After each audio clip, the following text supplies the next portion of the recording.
Face 2 ನಲ್ಲಿ tower 5 tower 6 there is no date ಯಾವಾಗ ಕೊಡ್ತೀವಿ ಅಂತ. ಟವರ್ 7 ಆಲ್ರೆಡಿ ಡೆಲಿವರಿ ಆಗೋಯ್ತು. ನನ್ನ ಕನ್ಸ್ಟ್ರಕ್ಷನ್ ನಾನು ಸ್ಟಾರ್ಟ್ ಮಾಡಿದ್ಮೇಲೆ ಒಂದು 4 ವರ್ಷ ಆದಮೇಲೆ ಅವ್ರು ಸ್ಟಾರ್ಟ್ ಆಗೋಯ್ತು. ಅದು ಡೆಲಿವರಿ ಕೊಟ್ಟಿತ್ತು. ಇವಾಗ ಕೇಳ್ತೀವಿ ಅಂತ ನಿಮಗೆ ಇಷ್ಟ ಅಲ್ಲ ಅಂದರೆ ಬಿಟ್ಬಿಟ್ಟು ಹೋಗ್ಬಿಡಿ ಅಷ್ಟೇ. ರೀಸೇಲಲ್ಲಿ ಕೊಟ್ಬಿಡಿ. ಕಾಂಪನ್ಸೇಷನ್ ಕೊಡ್ತಾ ಇದ್ದಲ್ಲ, ಫ್ಲ್ಯಾಟು ಕೊಡ್ತಾ ಇದ್ದಲ್ಲ, ಯಾವಾಗ ಕೊಡ್ತೀವಿ ಗೊತ್ತಾಗಲ್ಲ. ಪ್ಲೀಸ್ ಸ್ವಲ್ಪ ಹೆಲ್ಪ್ ಮಾಡಲೇಬೇಕು ಮೀಡಿಯಾದಿಂದ. ರೋಡಲ್ಲಿ ಬಂದು ಬೆಟ್ ದುಡ್ಡು ಕೊಟ್ಟಿದ ಮೇಲೆ ನಾವೇನು ಫ್ರೀ ಕೇಳ್ತಿಲ್ಲ. ಚಾರಿಟಿ ಎಲ್ಲ ನಮಗೆ ಹಾರ್ಡ್ ಅರ್ನ್ ಮನಿ ಇದು, ಕಷ್ಟಪಟ್ಕೊಂಡು ಹಾರ್ಡ್ ಅರ್ನ್ ಮನಿ ಇದು. ಬಂದು ಕೊಟ್ಟರೆ ಗೊತ್ತಿಲ್ಲ ಅಂತ ಹೇಳ್ತಾರೆ. ಎಷ್ಟು ತಿಂಗಳು ಬರಬೇಕು ನಾವು? ಇದೆಲ್ಲ ಒಂದು ರಿಲೀಟ್ ಆನ್ಸರ್ ಕೇಳಿದ್ರೆ ಅವ್ರಿಗೆ ಆನ್ಸರು ಇಲ್ಲ. ಅದೇ ಅನೀಶ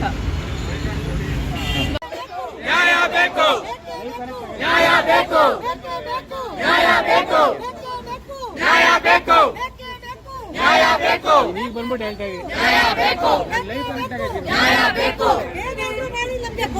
ನೀವು ಕೊಡ್ಲೇಬೇಕು ಮನೇನ. ನೀವು ಡಿಸೆಂಬರ್ 2024 ಹೇಳಿದ್ದೀರಾ. ಡಿಸೆಂಬರ್ 2024ಗೆ ನಮ್ಗೆ ಬೇಕೇ ಬೇಕು. ಆಕ್ಯುಪೇಷನ್ ಸರ್ಟಿಫಿಕೇಟ್ ಕೊಡಿ. ನೀವು ಮ್ಯಾಗ್ನೋಲಿಯಾ ಸಫೈರ್ ಕೊಡಿ. ಹೆಂಗ್ ಬೇಕಾದ್ರೂ ಮಾಡಿ. ನೀವು ಅದು ನಿಮ್ಮೇ ಟೇಕು.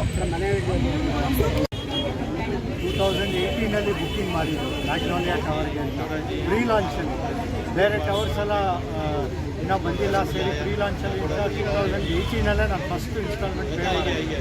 ಆಮೇಲೆ ಎವ್ರಿ ಇನ್ಸ್ಟಾಲ್ಮೆಂಟ್ಗೆ ಅವ್ರು ಕರೆಕ್ಟಾಗಿ ನಮ್ಮ ಹತ್ರ ಬಂದು ಕೇಳ್ತಾರೆ, ಪೇಮೆಂಟ್ ಮಾಡಿ ಇಲ್ಲಾಂದರೆ ಡಿಲೇ ಮಾಡಿದ್ರೆ ಇಂಟ್ರೆಸ್ಟ್ ಹಾಕ್ತೀವಿ ಅಂತ. ನಾವು 90% ಕಟ್ಟಾಯಿತು. ಏಪ್ರಿಲ್ 2022 2 ವರ್ಷ ಆಗೋಯ್ತು. ಆವಾಗಲೇ ಕೊಡ್ತೀನಿ ಅಂತ ಹೇಳಿದರು ಅಗ್ರಿಮೆಂಟ್ ಪ್ರಕಾರ. ಸರಿ ಡಿಲೇ ಆಯಿತು. ನಾವು ನಮ್ಗೇನು ಮಾಡೋಕ್ಕಾಗತ್ತೆ, ರೇರಾ ಹತ್ರ ಹೋಗಿ ರೇರಾ ಜಡ್ಜ್ ಮುಂದೆ ಜೂನ್ 2024 ಒಳಗೆ ಕೊಡ್ತೀನಿ ಅಂತ. ಸರಿ ಅದು ಹೇಳಿದರು ಅಗ್ರಿಮೆಂಟಲ್ಲಿ 2024 ಡಿಸೆಂಬರ್ ಬಂದಾಯಿತು. ಇವಾಗ ನೋಡಿದ್ರೆ ಮಹಾಗನಿ ಅಂತ ನಾವು ಕಟ್ಟಿದ ಮೇಲೆ ಸ್ಟಾರ್ಟ್ ಮಾಡಿದ್ದು, ಅಲ್ಲಿ ಪೊಸೆಷನ್ ಕೊಟ್ಟಿದ್ದಾರೆ. ನಾವೇನು ಸುಮ್ಮನೆ ನಿಂತಿರ್ಬೇಕಾ? ಕೇಳಿದರೆ ನಿಮ್ಗೆ ಗೊತ್ತಿಲ್ಲ ಅಂತಾರೆ ಸರ್. ಅವರೇನು ಪ್ರಾಜೆಕ್ಟ್ ಮ್ಯಾನೇಜರು, ಅವ್ರಿಗೆ ಗೊತ್ತಿಲ್ಲ ಅಂದರೆ ಇನ್ನು ನಾವೇನು ಮಾಡೋಣ?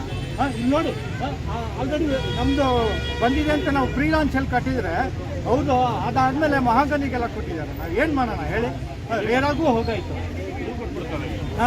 ಗೊತ್ತಿಲ್ಲ ಅಂದರೆ ಏನು ಮಾಡೋಣ? ಒಂದು ಸ್ಪೆಸಿಫಿಕ್ ಡೇಟ್ ಆದರೆ ಹೇಳಬೇಕಲ್ಲ. ದುಡ್ಡಿಲ್ಲ ಅಂದರೆ ಏನು? ದುಡ್ಡಿಲ್ಲ ಅಂದರೆ ಬೇರೆ ಟವರೆಲ್ಲ ಹೆಂಗೆ ಮಾಡ್ತಾಯಿದ್ದಾರೆ? ಬೇರೆ ಟವರೆಲ್ಲ ಕನ್ಸ್ಟ್ರಕ್ಷನ್ ರಾತ್ರಿಯೂ ನಡೀತಾ ಇರುತ್ತೆ. ನಮ್ಮದು ಮಾತ್ರ ಏನೂ ನಡೀತಾ ಇಲ್ಲ. ಕೇಳಿದರೆ ಏನು ಗೊತ್ತಿಲ್ಲ. 90% ಇಂಟ್ರೆಸ್ಟ್ EMI ಎಲ್ಲ ಕಡೆ ಕೊಟ್ಟು ನಮ್ಮ ಮನೆ ಇನ್ನೂ ಬಂದಿಲ್ಲ. 7 ವರ್ಷ ಆಯಿತು. ನಂದು ಫಸ್ಟ್ ಮಗ ಹುಟ್ಟಿದಾಗ ಅಂತ ತೊಗೊಂಡಿದ್ದು. 2ನೇ ಮಗ 2 ವರ್ಷ ಆಯ್ತು. ಇವಾಗ ಫಸ್ಟ್ ಮಗ ಫಸ್ಟ್ ಸ್ಟ್ಯಾಂಡರ್ಡ್ ಸ್ಕೂಲ್ಗೆ ಹೋಗ್ತಾ ಇದ್ದಾನೆ. ನಾವು ಏನು ಮಾಡೋಣ ಹೇಳಿ?